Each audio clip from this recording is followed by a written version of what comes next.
केंद्र सरकार ने तीनों कृषि कानूनों को वापस ले लिया है। विजय दिवस के तौर पर कांग्रेस इसे मना रही है। एक प्रेस कॉन्फ्रेंस को संबोधित कर रहे हैं प्रदेश कांग्रेस अध्यक्ष राजेश ठाकुर। सीधे वहीं लेके चलते हैं आपको।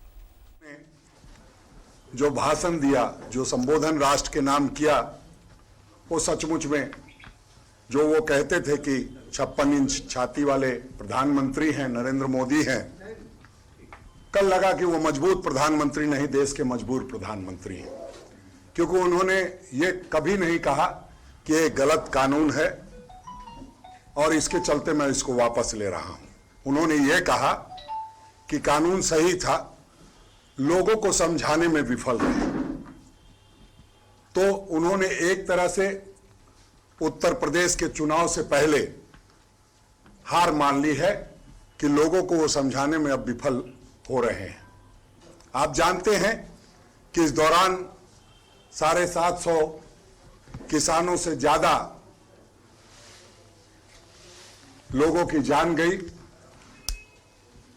और कई लोगों की उसमें नौकरियां चली गई। कई लोग जो किसान खेतिहर मजदूर थे वो पूरी तरह से बेरोजगार हो गए। अब प्रधानमंत्री जी ने इतनी सारी बातें कही, लेकिन उनसे एक बार उनको देश से माफी मांगनी चाहिए थी। हमने पहले ही कहा है कि प्रधानमंत्री अगर आज से भी माफी मांगना शुरू कर दे तो उन्होंने इतने गलत काम किए हैं, इतने जन विरोधी काम किए हैं, इतने काले कानून लाने का काम किया है कि 2024 तक प्रधानमंत्री का जो समय है माफी मांगने में गुजर जाएगा। तो एक बार उनको चाहिए कि समस्त जो काले कानून हैं, जो जन विरोधी चीजें हैं, उस पर सीधे देश से माफी मांगते हुए वो सभी चीजों को वापस कर ले जो देश के हित में नहीं है। प्रधानमंत्री जी से पूछना चाहूंगा कि ये आपने तो जो काला कानून वापस अपने मुंह से तो कर दिया है, आप हकीकत में कब करेंगे? जो काला कानून लाए थे उसको सदन में कब लाएंगे और कब वापस करेंगे? क्योंकि प्रधानमंत्री जी आपकी बातों पर भरोसा नहीं है। आपने कई ऐसी बातें की है जो आपने कहा तो कुछ और है और किया कुछ और है। इसलिए आपको एक बार इन सवालों का भी जवाब देना चाहिए। और प्रधानमंत्री जी को जो न्यूनतम समर्थन मूल्य है वो किसानों को कैसे मिले उसके बारे में भी जानकारी देनी चाहिए। उन्होंने कहा था कि किसानों की आय को 2022 तक दोगुना कर देंगे, लेकिन एनएसएसओ की रिपोर्ट जो है वो कहते हैं कि प्रतिदिन जो है किसानों की औसत आय 27 रुपये प्रतिदिन हो गई है और किसानों के का औसत कर्ज 74,000 रुपया हो गया है। तो किसानों की आय दुगनी करने का आपके पास क्या रास्ता बचा है? ऐसा नहीं है कि कल आपने देश को संबोधन किया तो उसके बाद आप परसों फिर देश को संबोधित करेंगे। आप 6 महीने में एक बार सीधे आते हैं और देश को संबोधित करते हैं, लेकिन जो पत्रकार मित्र कई वर्षों से इस फिराक में हैं कि हमारे सवालों का जवाब दे दे, वो नहीं करते हैं। तो आपके माध्यम से प्रधानमंत्री जी को एक सलाह देना चाहूंगा कि वो आकर के एक बार प्रेस के माध्यम से प्रेस को संबोधित करें और बताएं कि आपके पास क्या क्या है अब स्कीम जो आप किसानों के आय को दुगना कर सकते हैं। किसान का जो एक मुख्य ईंधन होता है डीजल, उस पर आपने 3 रुपया 36 पैसा प्रति लीटर आप पहले लेते थे, उस पर आपने 28 रुपया तक जो है एक्साइज ड्यूटी बढ़ाने का काम किया। आप उसको पूरी तरह से कब वापस ले रहे हैं, या डीजल में किसानों के लिए आप कौन सी छूट दे करके आप उनको लाभ पहुंचा रहे हैं, वो आपको बताना चाहिए। खेती पर जो काम करने के लिए जो खेती के लिए उपस्कर आते हैं, जो उपकरण आते हैं, उस पर जो आपने लगाया है टैक्स, उसको कब तक वापस लेंगे? जो 5% आपने खाद्य पर टैक्स लगाया हुआ है, आपने 18% कीटनाशक दवाइयों पर लगाया हुआ है, 12% ट्रैक्टर और खेती के उपकरणों पर लगाया हुआ है। तो हमें लगता है कि आपको इन सारी बातों को समाहित करते हुए एक प्रेस वार्ता करनी चाहिए। और अगर कोई प्रेस के साथी, ये तो मेरा सवाल है, प्रेस के साथियों का भी बहुत सारा सवाल है, उसका जवाब उनको देना चाहिए।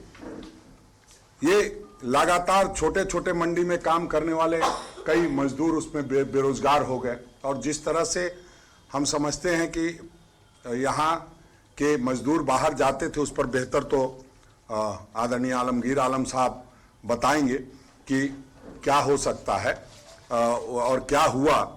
और ये जो किसानों को कुचला गया आपके मंत्री अजय मिश्रा के द्वारा, अजय मिश्रा के भतीजे के द्वारा, तो उस पर आप क्या कर रहे हैं? उस पर आप मंत्री पद से उनको बर्खास्त कर रहे हैं कि नहीं कर रहे हैं? चूंकि आपको ये लग गया कि देश के दबाव में, उत्तर प्रदेश के चुनाव के दबाव में, किसानों के दबाव में, कांग्रेस के दबाव में आपने कृषि के तीनों कानून, काले कानून तो वापस ले लिए। अब आप जो उस संदर्भ में जिन लोगों की कोताही बरती गई है उस पर आप क्या एक्शन ले रहे हैं? प्लस आप जो किसान उस दौरान जिनकी जान गई है उन लोगों को क्या मुआवजा दे रहे हैं, वो भी अब प्रधानमंत्री जी को बताना चाहिए। हम समझते हैं कि इस बात और आगे की बात आदरणीय आलमगीर आलम साहब बताएंगे।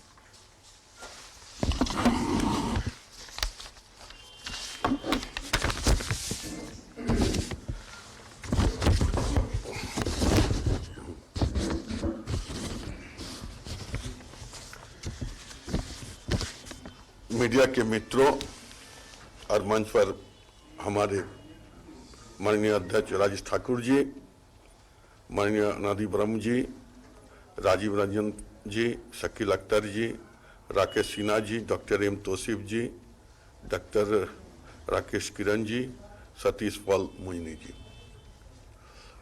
कल माननीय प्रधानमंत्री सवेरे 9 बजे देश को संबोधित करते हुए उन्होंने 3 कृषि कानून, जिसको हम काला कानून के रूप में कांग्रेस पार्टी, किसान संघ, सारे लोगों ने काला कानून का आख्या दिया था। लगातार 365 या 12 महीने में हम कह सकते हैं कि 1 साल गुजर गया और किसानों ने यह आंदोलन शुरुआत किए थे, तभी ने कहा था कि इस कानून पर विचार होनी चाहिए। कांग्रेस पार्टी ने सदन के भीतर और सदन के बाहर माननीय हमारे पूर्व राष्ट्रीय अध्यक्ष राहुल जी ने भरपूर कोशिश की और कांग्रेस पार्टी देश व्यापी आंदोलन भी शुरुआत किया। 1 साल गुजर जाने के बाद कल माननीय प्रधानमंत्री जी इस काला कानून को निरस्त करने की बात कही है।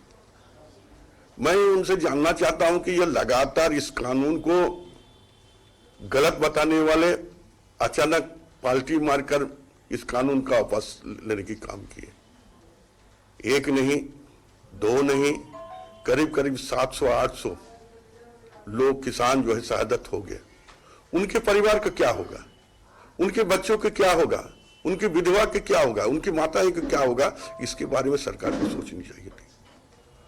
तो हम ये कहना चाहेंगे कि कांग्रेस पार्टी आज से नहीं, आजादी के बाद से लेकर अब तक, आगे भी जब तक हम लोग का सांस रहेगी जिंदा कांग्रेस पार्टी का, किसानों के पक्ष पर, किसानों के हित पर हम लोग बोलते हैं और बोलते रहेंगे।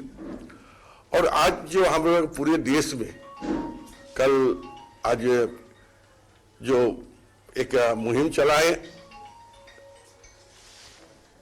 किसान विजय दिवस के रूप में, और सही माने पर किसान का विजय हुआ। शहादत जिन लोगों ने दिए हैं उनकी विजयी हुई।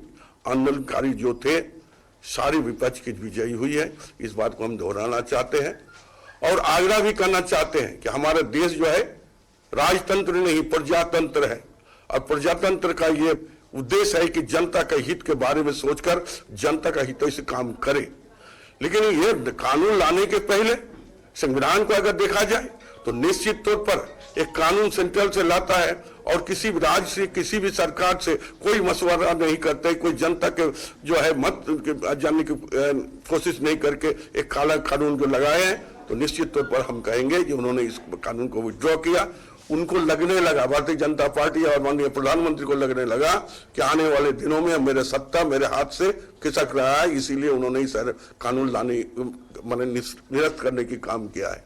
मैं यही कहना चाहूंगा कि कांग्रेस पार्टी लगातार किसानों के साथ काम किया है और इन 5 सवालों का जवाब भी देश को 62 करोड़ अन्नदाता, मजदूर, किसान और छोटे छोटे मंडी काम करने वाले मंडी के मजदूर को देना होगा सरकार को, और उनके परिवार को मुआवजा भी देना होगा। और हम चाहेंगे कि सरकार इस बात को संज्ञान ले कि 700-800 परिवार को जो शहादत हो गए, उनके परिवार के बारे में गंभीरता सोचे और उनका सही मुआवजा दे, उनके बच्चे को नौकरी दे ताकि कम से कम उसको भरपाई कुछ कर पाए।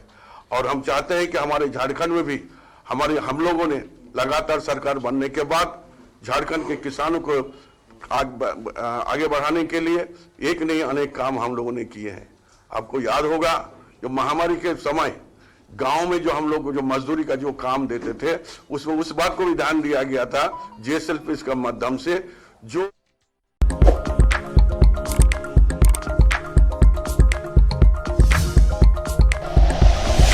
Like and share videos, subscribe करें हमारा चैनल और प्रेस करें बेल आइकॉन। न्यूज़ 11 भारत, सच है तो दिखेगा।